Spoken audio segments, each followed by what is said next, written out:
Hello dear student, स्वागत है आपका हमारे यूट्यूब चैनल पे। आज के वीडियो में पढ़ने वाले हैं वोगल्स अप्रोक्सीमेशन मेथड को सॉल्व कैसे करते हैं। दैट इज जो इनिशियल बेसिक फिजिबल सॉल्यूशन है ट्रांसपोर्टेशन प्रॉब्लम का, वोगल्स अप्रोक्सीमेशन मेथड सॉल्व कैसे होगा। तो इसके पहले वाले वीडियो में हम क्या देख चुके हैं? इसके पहले वाले वीडियो में हम देख चुके हैं north west corner rule, LCM method, least cost method देख चुके हैं। इस वीडियो में हम देखेंगे वोगल्स अप्रोक्सीमेशन मेथड।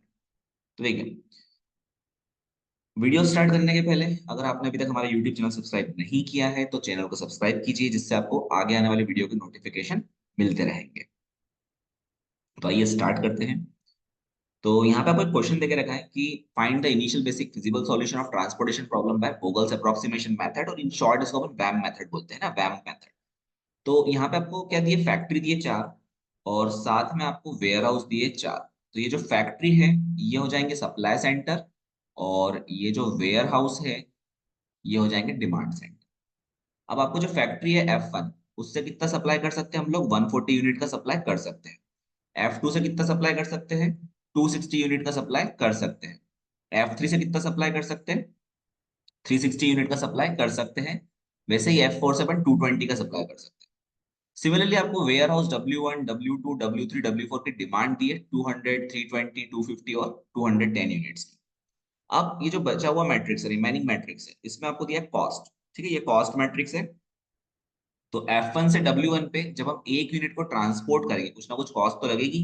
तो F1 से W1 पे जब मैं एक यूनिट को ट्रांसपोर्ट करूंगा तो कॉस्ट कितनी आएगी? 48 रुपीज।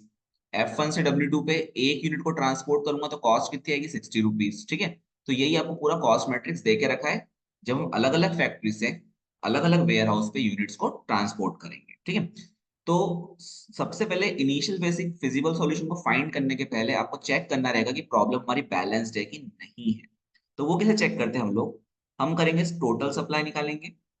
तो देखिए, हमने टोटल सप्लाई निकाला, दैट इज सप्लाई का सम करना है टोटल। तो 140 प्लस 260 प्लस 360 प्लस 220। तो जब मैं इन चारों वैल्यू को ऐड करूंगा तो इसका सम कितना आएगा? यहाँ पे 980 आ जाएगा। ठीक है, सिमिलरली आप लोग क्या करेंगे? यहाँ पे टोटल डिमांड का सम भी करेंगे। तो जब मैं टोटल डिमांड को सम करूंगा तो टोटल डिमांड कितनी थी? 200 प्लस 320 प्लस 250 प्लस 210। तो टोटल डिमांड का सम भी कितना आ रहा है? अगर मैं जोड़ूंगा तो उसको 980 आएगा। तो इसका मतलब सप्लाई और डिमांड का सम इक्वल आ रहा है। तो हम क्या बोल सकते हैं कि जो हमारी ट्रांसपोर्टेशन प्रॉब्लम है, टीपी मतलब ट्रांसपोर्टेशन प्रॉब्लम है, वो कैसी है? इज बैलेंस्ड है। ठीक है, तो अगर ये सप्लाई और डिमांड का सम बराबर नहीं आता तो ट्रांसपोर्टेशन प्रॉब्लम हो जाती अनबैलेंस्ड, फिर उसको अपन बैलेंस बनाते हैं, तो मैं आपको आगे वाले वीडियो में बताऊंगा। अब देखिए, हमारे केस में क्या हो गया? ट्रांसपोर्टेशन प्रॉब्लम आ गई है बैलेंस्ड, दैट इज सप्लाई और डिमांड का सम कितना आ गया? 980 आ गया। तो हम लोग initial basic feasible solution find कर सकते हैं। तो ये चीज ध्यान रखना, जब भी आप क्वेश्चन करें पहले चेक कर लेना प्रॉब्लम बैलेंस्ड है कि नहीं है। नहीं तो क्या होगा? अगर आपने ये चेक नहीं किया और प्रॉब्लम अनबैलेंस्ड होगी और आप एलोकेशन करना स्टार्ट कर दिए तो दिक्कत ये हो जाएगी कि कुछ डिमांड या सप्लाई एंड में बच जाएगा। ठीक है, तो फिर आपको पूरा क्वेश्चन वापस से सॉल्व करना पड़ेगा। तो इससे अच्छा पहले ये एक स्टेप आप चेक कर लें। तो अब नेक्स्ट अपन चलते हैं। तो हम वैम मेथड का यूज करेंगे, वोगल्स अप्रोक्सीमेशन मेथड का यूज करेंगे। तो इसमें हम सबसे पहले क्या फाइंड करते हैं? इसमें हम टेबल के नीचे निकालेंगे कॉलम डिफरेंस, है ना, और टेबल के साइड में हम निकालेंगे यहाँ पे रो डिफरेंस। तो इसी फॉर्मेट में आप टेबल बना लेना, है ना। इसमें निकालेंगे अपन रो डिफरेंस। तो ये जो कॉलम डिफरेंस और रो डिफरेंस है इनको हम बोलते हैं पेनल्टी। ठीक है, तो हमारा ऑब्जेक्टिव करता है इन पेनल्टी को मिनिमाइज करना है। ठीक है, अब ध्यान के रखना है आपको यहाँ पे सिंपल सा कंसेप्ट कि जो वोगल्स अप्रोक्सीमेशन मेथड है उससे जब हम इनिशियल सॉल्यूशन निकालेंगे तो वो किसके पास आता है? नियर टू ऑप्टिमल सॉल्यूशन आता है। तो ट्रांसपोर्टेशन प्रॉब्लम में इनिशियल बेसिक फिजिबल सॉल्यूशन को फाइंड करने की जो सबसे बेस्ट मेथड है वो है वेब मेथड या वोगल्स अप्रोक्सीमेशन। ठीक है, अब यहाँ पे हम जब कॉलम और रो डिफरेंस निकालेंगे तो कैसे निकालेंगे? मैं आपको दो स्टेप में पूरी चीजें बताऊंगा किस तरीके से करना है। तो आपको मेमोराइज करना है कि दो स्टेप, सिंपल सी दो स्टेप है, कोई ज्यादा टफ फॉर्मूला कंसेप्ट नहीं है इसका। सबसे पहले आप लोग क्या करेंगे? स्मॉलेस्ट और सेकंड स्मॉलेस्ट एलिमेंट में डिफरेंस निकालेंगे, या स्मॉलेस्ट और सेकंड स्मॉलेस्ट कॉस्ट में डिफरेंस निकालेंगे, रो वाइज या कॉलम वाइज। ठीक है, तो ये हमारी पहली स्टेप होगी। दूसरी स्टेप में हम लोग क्या करेंगे? हम देखेंगे मैक्सिमम डिफरेंस क्या आएगा। जो आपने डिफरेंस निकाला उसमें मैक्सिमम डिफरेंस क्या आएगा? या तो वो क्या आएगा? कॉलम में आएगा, या वो डिफरेंस किस में आएगा? रो में आएगा। तो जो भी डिफरेंस मैक्सिमम रहेगा रो या कॉलम में, उस मैक्सिमम डिफरेंस वाली सेल में आप क्या देखेंगे कि मिनिमम कॉस्ट सेल कौन सी आ रही है, ठीक है, कौन सी सेल में सबसे छोटी कॉस्ट आ रही है। तो आप क्या करेंगे, उस वाली सेल में मिनिमम कॉस्ट सेल में एलोकेशन कर देंगे, ठीक है। तो ये आपको ध्यान रखना है। तो अपन देखते हैं सो सॉल्व कैसे करना है। तो ये स्टार्ट करते हैं। तो सबसे पहले हम लोग क्या करेंगे, यहाँ पे डिफरेंस निकालेंगे। तो डिफरेंस कैसे निकालेंगे अपन, सबसे पहले हम देखें तो W1 सेल में मिनिमम कॉस्ट कितनी है, 45 है। सेकंड मिनिमम कॉस्ट कितनी आ रही है, 48 आ रही है। तो इन दोनों का जब मैं डिफरेंस निकालूंगा तो कितना आएगा, 3 आ जाएगा, ठीक है। वैसे ही W2 सेल में मिनिमम कॉस्ट आ रही है 55, सेकंड मिनिमम आ रही है 60। इन दोनों का डिफरेंस निकालेंगे तो कितना आएगा, ये 5 आ जाएगा। W3 में देखें, मिनिमम कॉस्ट आ रही है 53, सेकंड मिनिमम आ रही है 55। तो डिफरेंस कितना आएगा इसका, 2 आ जाएगा। W4 में देखें, मिनिमम कॉस्ट आ रही है 58, सेकंड मिनिमम आ रही है 60। तो इसमें डिफरेंस कितना आएगा, यहाँ पे 2 आ जाएगा। अब ऐसे ही अपन डिफरेंस निकालेंगे रो वाइज। तो अगर मैं F1 रो को देखूं, तो F1 रो में क्या हो रहा है, F1 रो के अंदर अगर मैं देखूं, मिनिमम कॉस्ट कितनी आ रही है, 48 आ रही है। और सेकंड मिनिमम कितना आ रहा है, तो सेकंड मिनिमम आ रहा है यहाँ पे 56। तो 48 और 56 का अगर डिफरेंस करा तो ये आ जाएगा 8। ऐसे F2 रो में देखिए आप, मिनिमम कॉस्ट आ रही है 45, सेकंड मिनिमम आ रही है यहाँ पे 53। तो इनका डिफरेंस भी कितना आ जाएगा, फिर से 8 आ जाएगा। F3 रो में देखें तो मिनिमम आ रहा है 50 और सेकंड मिनिमम आ रहा है 60। तो इनका डिफरेंस कितना होगा, 50 और 60 का 10। वैसे ही F4 में देखें तो मिनिमम आएगा 52 और सेकंड मिनिमम आ रहा है यहाँ पे 55। तो दोनों का डिफरेंस आ जाएगा यहाँ पे 3। तो ये हो गई हमारी पहली स्टेप। अब नेक्स्ट स्टेप आपको क्या देखना है, अब आपको देखना है मैक्सिमम डिफरेंस क्या आ रहा है पहले वाले राउंड में। तो अगर हम देखें पूरे इसमें कॉलम और रो में, तो सबसे बड़ा डिफरेंस है, मैक्सिमम डिफरेंस आ रहा है 10 का, ठीक है। तो ये आ रहा है मैक्सिमम डिफरेंस, तो हमने इसको हाईलाइट कर लेते हैं ना, ये पहली बार अपन इस वाले डिफरेंस पे एलोकेशन कर। अब जो मैक्सिमम डिफरेंस 10 आ रहा है, ये कौन सी रो में आ रहा है, F3 रो के लिए आ रहा है। तो हमारा मैक्सिमम डिफरेंस आ गया F3 रो में। तो F3 रो में मैं क्या देखूंगा, मिनिमम कॉस्ट सेल देखूंगा। तो भैया F3 रो में जब आप देखोगे मिनिमम कॉस्ट सेल तो आ रही 50 वाली, ठीक है। तो इस पे अपन एलोकेशन करेंगे, ठीक है। तो 50 वाली सेल कहाँ पे आ रही है, F3W1 में आ रही है। तो F3 में कितना सप्लाई है, 360 का सप्लाई करना है। और W1 की डिमांड कितनी है, 200 की डिमांड है। मतलब F3 से मैं 360 का सप्लाई कर सकता हूँ। और W1 की डिमांड है 200 की। तो 360 और 200 में से मिनिमम क्या है, 200 है। तो यहाँ इस सेल में अपन क्या करेंगे, 200 यूनिट को एलोकेट या ट्रांसपोर्ट कर देंगे। तो W1 की डिमांड होगी 0। और जो F3 का सप्लाई है, अब वो कितना बचेगा, क्योंकि इन इस 360 में से मैंने 200 यहाँ पे ट्रांसपोर्ट कर दिया W1 को, है ना, F3 में से। तो यहाँ पे कितना बचेगा, 160 का सप्लाई बचेगा, ठीक है। अब W1 की डिमांड सेटिस्फाइड होगी तो हम W1 कॉलम को कैंसिल कर देंगे। अब इसका अपन आगे यूज नहीं करेंगे इस कैलकुलेशन में। अब नेक्स्ट वापस से हम डिफरेंस निकालेंगे सेकंड टाइम सेम तरीके से। अब W1 कॉलम का यूज नहीं करना है तो डिफरेंस नहीं आएगा। अब W2 कॉलम में मिनिमम और सेकंड मिनिमम सेम ही है, 55 और 60। तो डिफरेंस कितना आ जाएगा, यहाँ पे 5 आ जाएगा। W3 में देखें तो मिनिमम है 53, सेकंड मिनिमम है 55। तो डिफरेंस आ जाएगा 2 आ जाएगा। W4 में देखें, मिनिमम है 58, सेकंड मिनिमम है 60। तो डिफरेंस कितना आएगा, यहाँ पे ये भी 2 आ जाएगा। अब ऐसे अपन रो वाइज चलते हैं।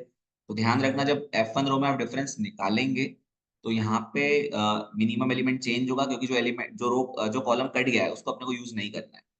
तो अब हो गया मिनिमम 56, सेकंड मिनिमम 58। तो डिफरेंस कितना आएगा, 2 आ जाएगा। F2 में हम देखें, मिनिमम 53, सेकंड मिनिमम 55। तो डिफरेंस इसमें भी 2 आ जाएगा। F3 रो में देखें, मिनिमम 60, सेकंड मिनिमम 62। तो डिफरेंस आएगा 2। और F4 रो में देखें, मिनिमम 55, सेकंड मिनिमम 61। तो डिफरेंस आएगा यहाँ पे 6 आएगा। तो अब अगर मैं सेकंड डिफरेंस, जो सेकंड टाइम मैंने पेनल्टी या डिफरेंस निकाले हैं, अगर मैं वो चेक करूं तो उसमें सबसे मैक्सिमम डिफरेंस क्या आ रहा है, जो हमने स्टेप लिखी हुई है, सबसे मैक्सिमम डिफरेंस 6 आ रहा है, ठीक है। अब ये कौन सी रो में आ रहा है, ये आ रहा है F4 रो में, ठीक। तो हम लोग क्या करेंगे, यहाँ पे ये 6 वाला जो F4 रो है इसको हाईलाइट कर लिया, मतलब सेकंड एलोकेशन अपन F4 रो में करेंगे। अब F4 रो में क्या देखना है आपको, मिनिमम कॉस्ट सेल देखना है। तो F4 रो में अगर मैं देखूं, मिनिमम कॉस्ट सेल कितनी आ रही है, 55 आ रही है। जो कैंसिल हो गया उसको नहीं देखना, ठीक है। तो मिनिमम कॉस्ट सेल आ रही है 55। अब इस 55 वाली सेल में मुझे एलोकेशन करना है। तो ये 55 कहाँ पे आ रहा है, F4 W3 पे आ रहा है, ठीक है। तो W3 की डिमांड कितनी है, 250 यूनिट्स की। F4 के पास कितना सप्लाई है 220 का, तो 220 और 250 में से मिनिमम कितना आ रहा है 220 आ रहा है, तो हम यहाँ पे 220 एलोकेट कर देंगे। ठीक है, तो F4 का सप्लाई होगा 0, और यहाँ पे कितनी बचेगी डिमांड, 250 में से 220 गए, तो यहाँ पे बचेगी 30 की डिमांड W3 के पास। ठीक है, अब F4 का सप्लाई 0 हो गया है, तो F4 वाली रो का हम आगे यूज नहीं करेंगे। ठीक है, ये कैंसिल कर देंगे। वैसे अपन वापस से डिफरेंस निकालेंगे नेक्स्ट टाइम। तो देखिए पहली बार कोई डिफरेंस नहीं आएगा। अब W2 कॉलम में मिनिमम में 55, सेकंड मिनिमम में 60, तो डिफरेंस कितना आएगा यहाँ पे 5 आएगा। W3 में मिनिमम में 53, सेकंड मिनिमम में 56, तो डिफरेंस कितना आएगा 3 आ जाएगा। W4 में मिनिमम 58, सेकंड मिनिमम 60, तो डिफरेंस कितना आएगा यहाँ पे 2 आ जाएगा। अब ऐसे अपन चले आगे, रो डिफरेंस निकालते हैं। तो फर्स्ट रो में मिनिमम 58, सेकंड मिनिमम 56, तो डिफरेंस आ रहा है 2। F2 में मिनिमम 53, सेकंड मिनिमम 55, तो डिफरेंस आएगा 2। वैसे ही F3 में हम देखें तो मिनिमम 60, सेकंड मिनिमम 62, तो इसमें भी डिफरेंस 2 आएगा, और F4 में कोई डिफरेंस नहीं आएगा। तो थर्ड राउंड में जब मैं देखता हूं कि मैक्सिमम डिफरेंस क्या आ रहा है थर्ड राउंड में, तो वो आएगा 5। ठीक है, और वो कौन से कॉलम में आ रहा है, तो वो कॉलम है हमारा W2 कॉलम, देख लीजिए आप। ठीक है, W2 कॉलम आ रहा है। ठीक है, मैं ऊपर 3 इसलिए लिख रहा हूँ कि थर्ड वाला एलोकेशन अपन W2 कॉलम में करेंगे ना, या थर्ड मैक्सिमम डिफरेंस हमारा 5 आ रहा है, जिससे आपको याद रखने में इजी रहेगा। अब मैक्सिमम डिफरेंस आएगा W2 कॉलम में, तो हम लोग क्या देखेंगे मिनिमम कॉस्ट सेल देखेंगे। तो W2 कॉलम में मिनिमम कॉस्ट सेल कितनी आ रही है 55 आ रही है, तो इस 55 में हम एलोकेशन करेंगे। ठीक है, तो 55 कहाँ पे आ रहा है, किसके इंटरसेक्शन पे आ रहा है F2 और W2। तो W2 की डिमांड देख लो 320 की है, F2 का सप्लाई देख लो 260 का है, तो 260 और 320 में से क्या मिनिमम है 260 मिनिमम है, तो आप इसको एलोकेट कर देना 260, तो सप्लाई यहाँ पे 0 होगी, और डिमांड जो बचेगी, तो 320 में से 260 गए, तो ये बचेगी 60 की डिमांड। क्लियर इतना। तो अब हम लोग क्या करेंगे यहाँ पे, ये जो F2 वाला रो है उसको कैंसिल कर देंगे। ठीक है, अब वापस से हम यही प्रोसेस को रिपीट करेंगे, फिर से हम डिफरेंस निकालेंगे। तो पहले वाले कॉलम में कोई डिफरेंस नहीं आएगा, सेकंड कॉलम में दो ही एलिमेंट बचे हैं 65 और 60, तो डिफरेंस आएगा 5। थर्ड वाले कॉलम में भी दो ही एलिमेंट बचे 60 और 56, तो डिफरेंस आएगा 4। फिर नेक्स्ट अगर हम देखें W4 में भी दो एलिमेंट है, तो 58 और 62, इसका डिफरेंस भी 4 आएगा। ठीक है, मिनिमम सेकंड मिनिमम दो ही बचे। फर्स्ट रो में देखें मिनिमम 56, सेकंड मिनिमम 58, तो डिफरेंस कितना आएगा 2। सेकंड रो में कोई डिफरेंस नहीं निकलेगा क्योंकि वो कैंसिल हो चुकी है रो। F3 रो में हम देखें तो क्या होगा, मिनिमम 60, सेकंड मिनिमम 62, तो डिफरेंस कितना रहेगा यहाँ पे 2 आ जाएगा, और फोर्थ रो पे कोई डिफरेंस नहीं आएगा। अब अगर मैं वापस से फोर्थ राउंड में देखूं मैक्सिमम डिफरेंस क्या आ रहा है, तो फोर्थ राउंड में हम चेक करें तो मैक्सिमम डिफरेंस फिर से 5 आ रहा है, और वापस से W2 कॉलम में आ रहा है। देखिए बढ़िया क्वेश्चन है। तो वापस से मैक्सिमम डिफरेंस आ रहा है 5, और वो आ रहा है W2 कॉलम में। ठीक है, अब W2 कॉलम में आप लोग क्या देखोगे, मिनिमम कॉस्ट सेल देखोगे। तो मिनिमम कॉस्ट सेल क्या बच रही है अभी यहाँ पे 60 और 65 में से 60 मिनिमम है, तो ये कहाँ पे आ रहा है F1W2 पे आ रहा है, तो आप 60 वाले सेल पे एलोकेशन करोगे। तो F1 के पास डिमांड कितनी है 140 की, और W2 सॉरी F1 के पास सप्लाई कितना है 140 का, और W2 की डिमांड कितनी है 60 की है। तो 140 और 60 में से मिनिमम है 60, तो हम यहाँ 60 एलोकेट कर देंगे यूनिट्स। तो डिमांड होगी 0 W2 की, और F1 के पास कितना सप्लाई बचेगा 140 में से आप 60 को घटा दीजिए माइनस कर दीजिए, तो F1 के पास सप्लाई बचेगा यहाँ पे 80 यूनिट्स का। ठीक है, अब W2 की डिमांड क्या हो गई 0 हो गई, तो W2 को अपन यहाँ से कैंसिल कर देंगे। ठीक, अब फिर से हम क्या करेंगे वापस डिफरेंस निकालेंगे। तो अब देखिए नेक्स्ट, W1 पे डिफरेंस नहीं निकलेगा, W2 पे डिफरेंस नहीं निकलेगा, W3 पे दो ही एलिमेंट है मिनिमम 60, सेकंड मिनिमम 56, तो ये आ जाएगा 4। फिर W4 पे भी देखें तो दो ही एलिमेंट है 58 और 62, तो एक मिनिमम हो गया दूसरा सेकंड मिनिमम हो जाएगा, तो ये इनका डिफरेंस भी 4 आ जाएगा। फर्स्ट रो में देखें तो दो एलिमेंट ही बचे, तो इन दोनों में डिफरेंस निकालना पड़ेगा आपको, तो ये 2 आ गया, ये डैश, और यहाँ भी 2 आ जाएगा क्योंकि दो ही एलिमेंट बचे मिनिमम सेकंड मिनिमम, और यहाँ पे डैश।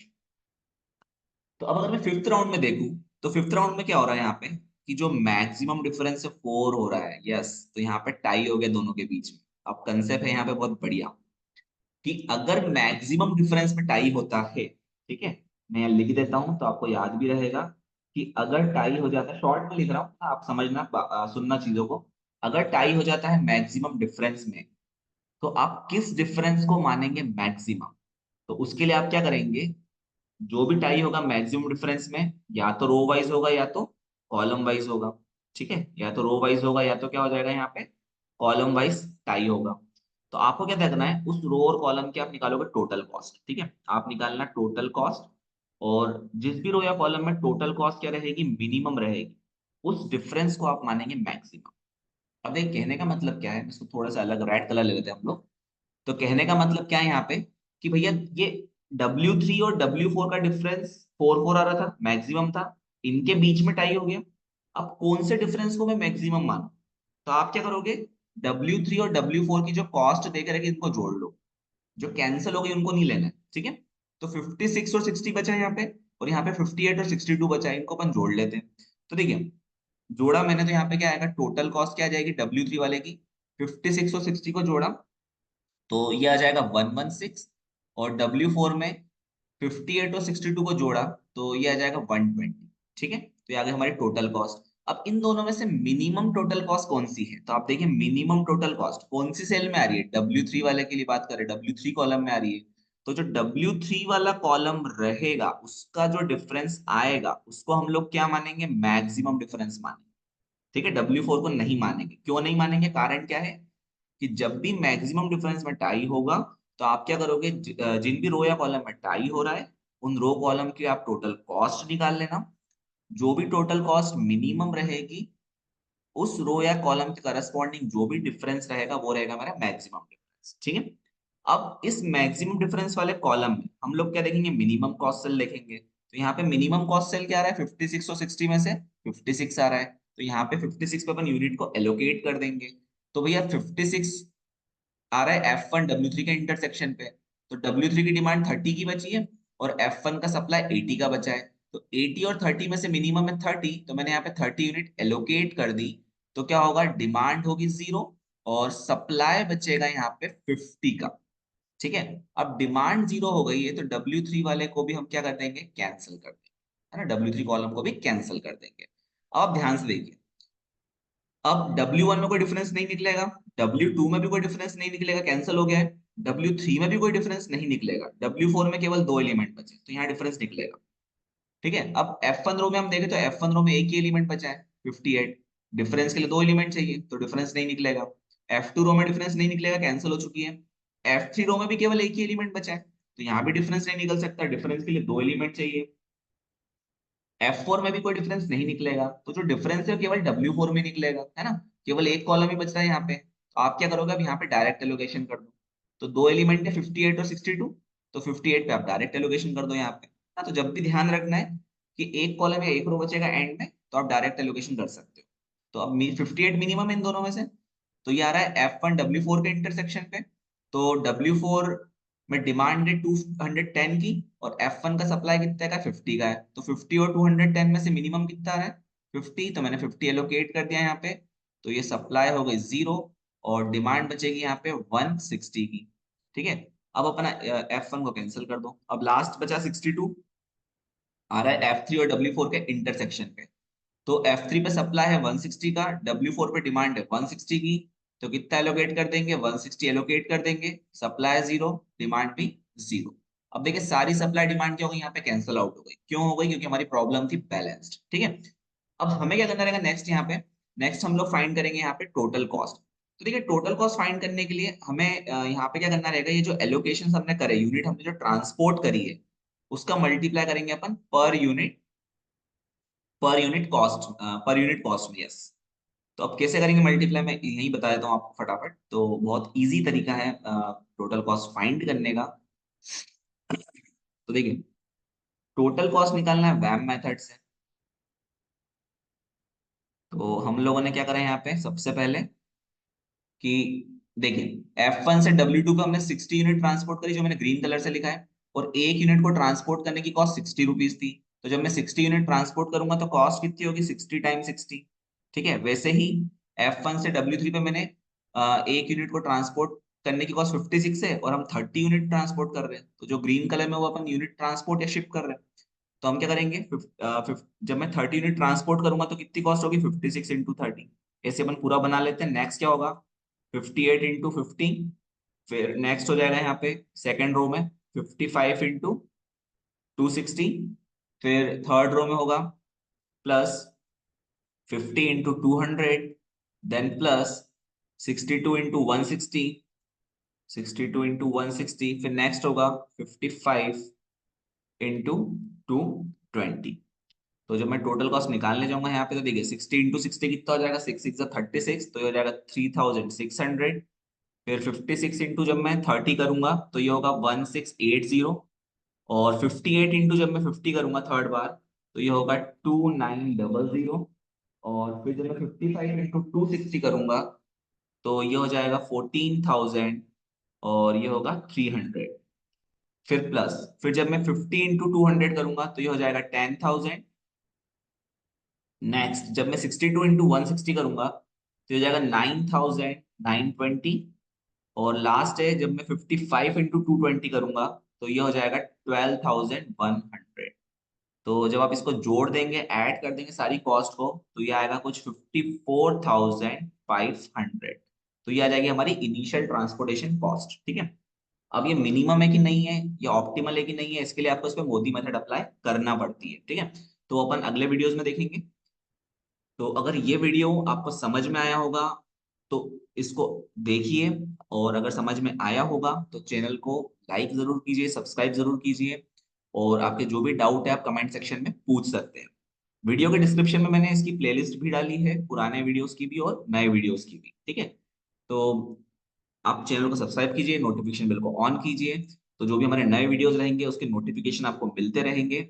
जब तक के लिए मिलते हैं, जब तक के लिए टाटा बाय बाय, मिलते हैं हम नेक्स्ट वीडियोस में। तो इसको मैं स्टॉप कर रहा हूँ यहाँ पे।